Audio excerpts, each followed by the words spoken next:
Okay, in this video we are going to talk about a couple of key concepts that my students are still missing with 2 weeks to go for the AP Calculus exam. So let's dive in. So the first one is people don't seem to know the function absolute value of x over x or x over absolute value of x. The two functions look exactly the same. It's 1 as x goes to infinity, it's -1 as x goes to negative infinity, and the function is undefined at 0. So there's a couple of things that you'll be asked to do with this. One of them is find the limit from the left. The limit from the, as x approaches 0 from the left, I should say, is definitely -1. Look at the graph. Always just graph this thing and answer based on the graph. The limit as x approaches 0 from the right is +1. Again, we can see it on the graph. And the limit overall at x equals 0 does not exist. So those are three key things. You're going to move it left, move it right, answer questions about that. The next thing is, and this one's a little bit weird, the definite integral is just rectangles, including if you're integrating over a region that includes 0. So you can integrate right over a jump discontinuity. You just have to break your integral into two pieces. So let's take a look at two problems that actually involve this concept. They kind of come up on multiple choice more than anything else. The first one, the function f is defined above. It's x minus 2 over the absolute value of x minus 2 when x is not equal to 2, and then just 0 or anything, it doesn't matter, but 0 in this case when x is equal to 2. And we want to find the integral from -3 to 5 of f of x dx. So again, step one, just graph this thing. So we get this. If it was 5 times the absolute value of x over x, then you'd be up at 5 and down at -5, for example. So here we've shifted 2 units to the right, and we're trying to find from -3 to 5. So the first thing we can do is put our -3, sketch in that rectangle. So that's a rectangle that has a base of 5 and a height of -1. We'll deal with it. And then your second rectangle, you're going until 5, sketch in the rectangle. That's a rectangle that has a base of 3 and a height of +1. So we got 5 times -1 for that first rectangle, 3 times 1 for the second. Add those together, you get -2.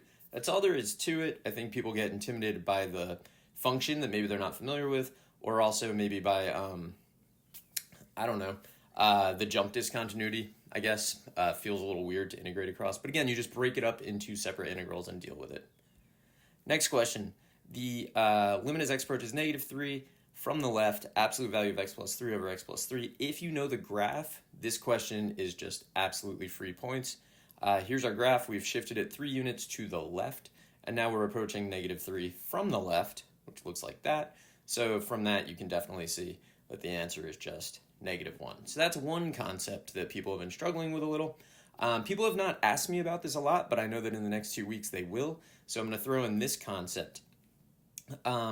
If you have the integral from whatever to whatever of the absolute value of a linear function, so all you're going to do is graph the absolute value of that linear function and then do the definite integral. You're just going to get a couple of triangles that you have to add up. So let's look at this. The integral from -1 to 4, absolute value of x minus 1 dx. People try to find like an antiderivative. It's kind of messy. Here's what I would do. So you know that x minus 1 is equal to 0 at 1, so I put a point there. That's going to be a vertex. Then I just plug in the bounds. So if I plug in -1, I get the absolute value of -2 is 2. So I have a point here and a triangle. And then if I plug in 4, I get the absolute value of 3, which is 3. And I have another triangle. So what I need to do is this triangle, which is 1/2, the base is 2 and the height is 2, plus this triangle, which is 1/2, the base is 3 and the height is 3. And then I just add these up, so I get 2 plus 9/2 is 13/2. So hasn't come up yet, but I know that it will soon. So that's a really important one. Again, you're going to see that on multiple choice, maybe. But if you do, it's a really easy question if you know how to deal with it. Let's look at another concept that comes up a lot. So points of inflection drive me insane because I get a lot of questions about it. And I mean, that's like the literal reason that it drives me crazy. But the second derivative must have a sign change for f of x to have a point of inflection. It is not enough for f double prime to equal 0. Also, f double prime doesn't need to exist. We just need there to be a sign change for f double prime. Let's take a look at some examples. So here, the first derivative of the function f is given by f prime is 4x to the 5th minus 16x to the 4th. What are the x coordinates of the points of inflection of the graph of f? So we need to find f double prime. So that's just power rule. So I did it. I factored. So I have 4x cubed quantity 5x minus 16. I'm going to make a sign chart. If you make a sign chart on these, you will get them correct as long as you are filling in the values correctly. So if I plug in negative a billion, I get a negative times a negative, which is a positive. And then everything is an odd degree. So you could keep testing your regions, but 0 came from x cubed, 3 is odd, so you're going to have a sign change.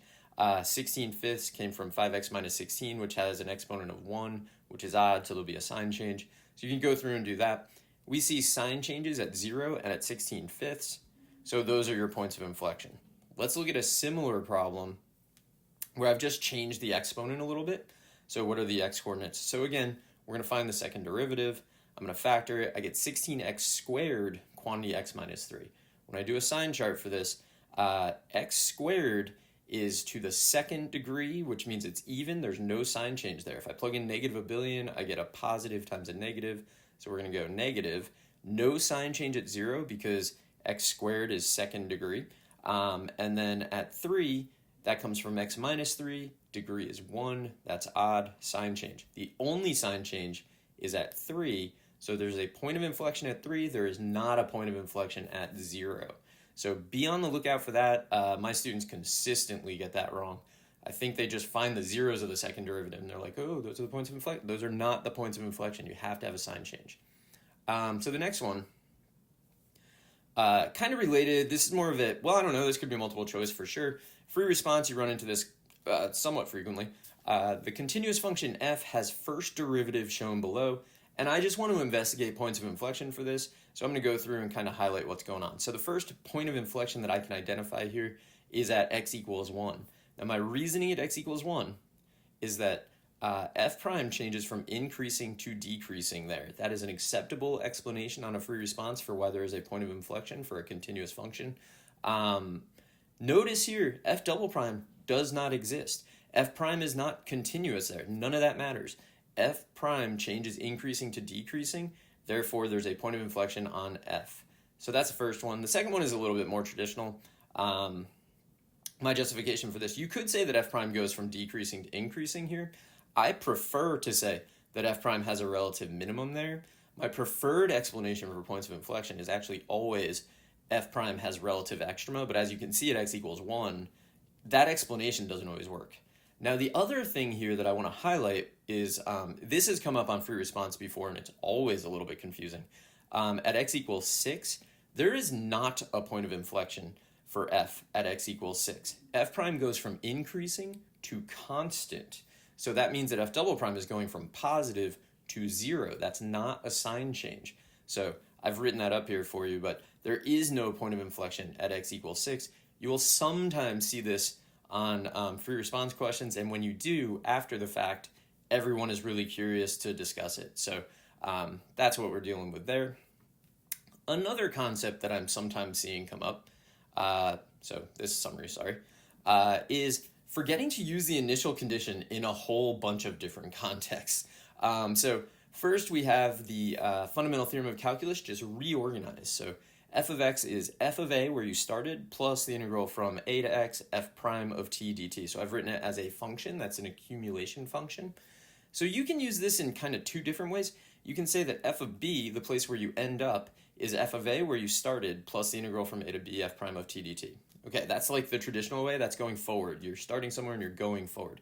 You can also use it going backwards, where f of a is f of b, where you end up, minus your displacement from a to b. So minus the integral from a to b of f prime of t dt.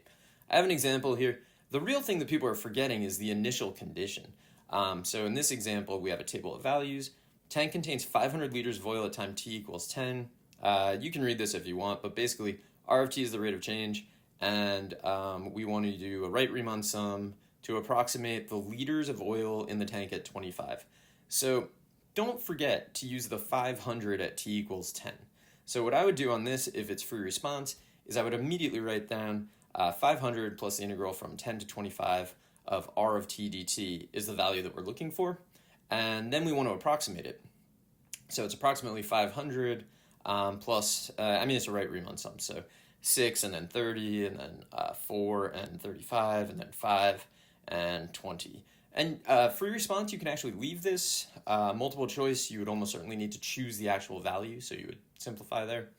Now that's one place people are forgetting the initial condition, that 500 that you're starting with. Another place that people are forgetting the initial condition, this one's a little more nuanced. Some people do forget the plus C, but in my experience, my students do not forget that very often. What my students sometimes forget is in this problem, so we're going to solve a differential equation, x plus 1 over y, with the initial condition f of 0 equals negative 2. Okay, so f of 0 is negative 2. That means that the y values have to be able to be negative because when you plug in 0, you need to get negative 2. If you look at these answer choices, one of them would preclude that from ever happening. So we can cross out D right away. There's no way when you plug in 0, you do not get negative 2 there. You get positive 2. Can't be the answer. I'm going to go through and solve this now to kind of get to the other little tricky thing. So throw in some integral signs. Everything is a power rule. I'm going to multiply through by 2. I changed my C, which was one color, into a C that's a different color because it is a different value of C. I personally don't really care about that, and I just call it C all the way through. Solve for C as soon as practical, which actually is probably the previous step, but I decided to here. So f of 0 is negative 2, which means C is just 4. So, I mean, at this point, I have y squared equals x squared plus 4x plus 4, so I can really just cross out A and B at this point and choose C as my answer. But I want to think about it a little more. I have to take the square root of both sides because you have to solve for y. So when I do that, I get y as plus or minus the square root of that thing. Now we have to choose between the plus and the minus. This is where the initial condition comes in again. If you look at the initial condition, f of 0 is less than 0, which means we're going to pick the negative square root. So this is a nuanced thing. You'll see this on multiple choice, obviously. You'll also see it on free response occasionally. So make sure you're really paying attention to that. When you do y squared equals something, you have to solve for y, and then you're going to have to choose. You can't choose plus and minus. You have to choose one or the other. All right. So we would obviously choose the negative. Another, I should say, piecewise functions. I mean, you could make an argument that maybe piecewise functions in general are a sort of concept issue that I should get better at teaching. But piecewise functions and continuity / differentiability. So let's take a look at this problem. So we have f of x is 2x minus 3 if x is less than 2, and then natural log of 2x minus 3 if x is greater than or equal to 2. Let f be the function defined above. Which of the following statements about f are true, or is true, depending?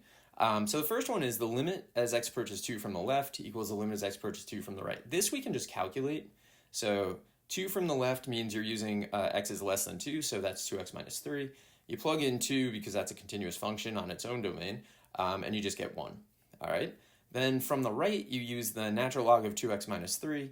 When you plug in 2, you get the natural log of 1. You have to remember that the natural log of 1 is 0 because e to the 0 is equal to 1. So that means that the limit does not exist.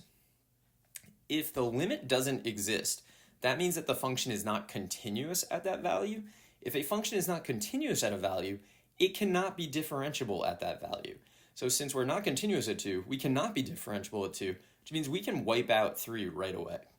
That doesn't mean that 2 is the answer, though, because maybe none of these are true. So what we have to do now is just look at the limit of f prime.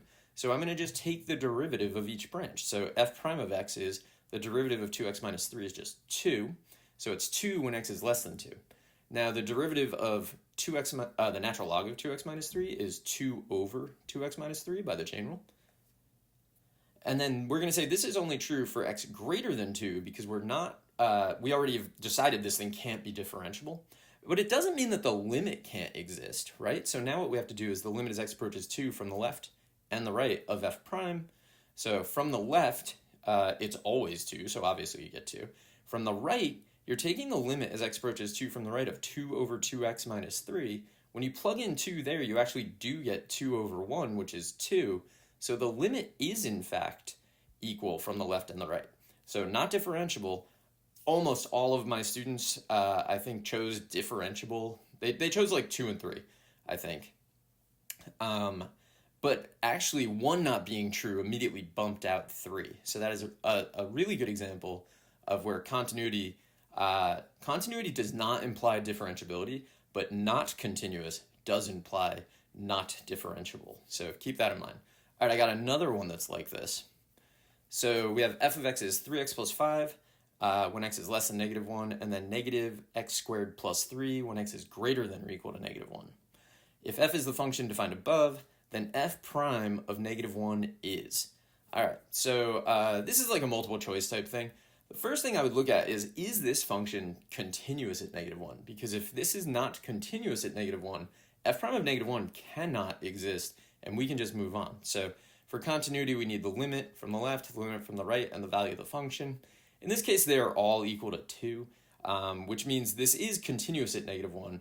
So f prime could exist, so it's worth like investigating more. If the limit hadn't existed, the value hadn't existed, then we would have said not continuous, chose the derivative doesn't exist, and moved on. Now we have to look at it. So I'm going to take the derivative of each branch.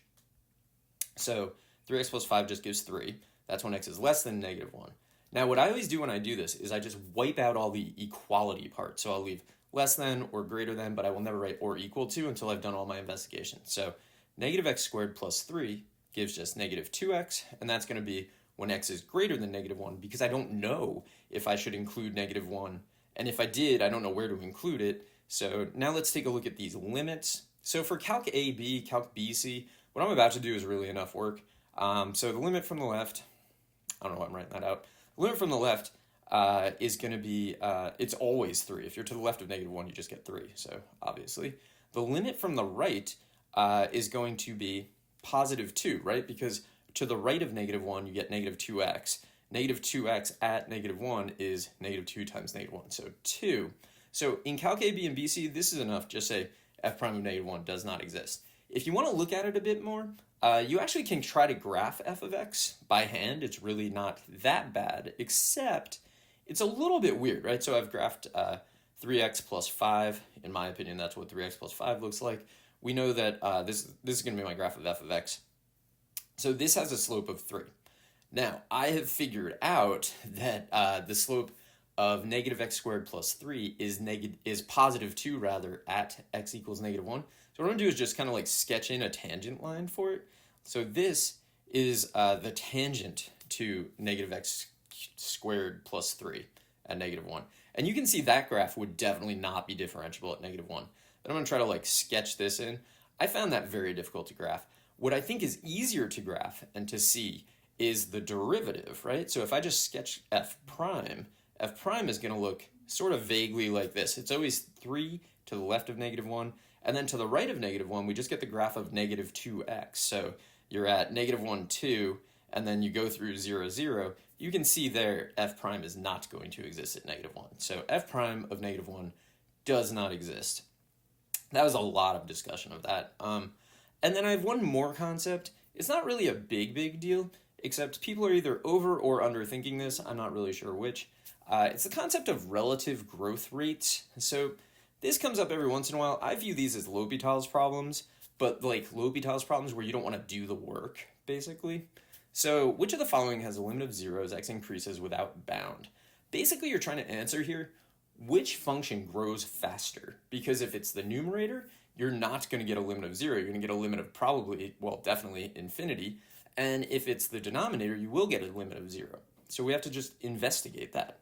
So for the first one, I would initially think, because it's natural log of x over x to the 100, I would think natural log grows very slowly.